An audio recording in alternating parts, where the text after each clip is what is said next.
വിഴിഞ്ഞം രാജ്യാന്തര തുറമുഖം വഴിയുള്ള കണ്ടെയ്നർ നീക്കം 4 ലക്ഷം TEU പിന്നിട്ടു. ഇതുവരെ 202 കപ്പലുകളാണ് തുറമുഖത്ത് ചരക്ക് നീക്കത്തിനെത്തിയത്. ലോകത്തെ പ്രമുഖ തുറമുഖങ്ങളെ ബന്ധിപ്പിച്ചുകൊണ്ടുള്ള മെഡിറ്ററേനിയൻ ഷിപ്പിംഗ് കമ്പനിയുടെ ജാഡ് സർവീസിൽ വിഴിഞ്ഞം ഉൾപ്പെട്ടതോടെ ചരക്ക് നീക്കം വൈകാതെ പരമാവധി ശേഷിയിലേക്ക് ഉയരും. NS ആൽവേ വിഴിഞ്ഞം തുറമുഖത്തെ ബർത്തിലേക്ക് അടുത്തത് ചരിത്ര നേട്ടവുമായാണ്. ട്രയൽ റൺ പൂർത്തിയാക്കി 8 മാസം പിന്നിടുമ്പോൾ തുറമുഖത്തെത്തുന്ന 200ാമത്തെ കപ്പലെന്ന ഖ്യാതിയോടെ നിലവിൽ 3 കപ്പലുകൾക്കാണ് ഒരേ സമയം 800 മീറ്റർ നീളമുള്ള ബർത്തിലേക്ക് അടുക്കാൻ കഴിയുന്നത്.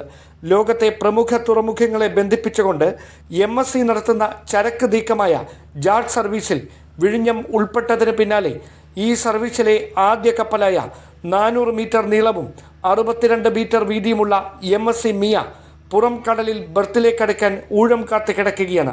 ആകെ കൈകാര്യം ചെയ്ത ചരക്കിൽ 1.5 ലക്ഷം TEU ട്രയൽ റൺ സമയത്തും ശേഷിക്കുന്ന 2.5 ലക്ഷം കഴിഞ്ഞ ഡിസംബർ 3 ശേഷമുള്ള കൊമേഴ്ഷ്യൽ ഓപ്പറേഷൻ സമയത്തുമാണ് നടന്നത്.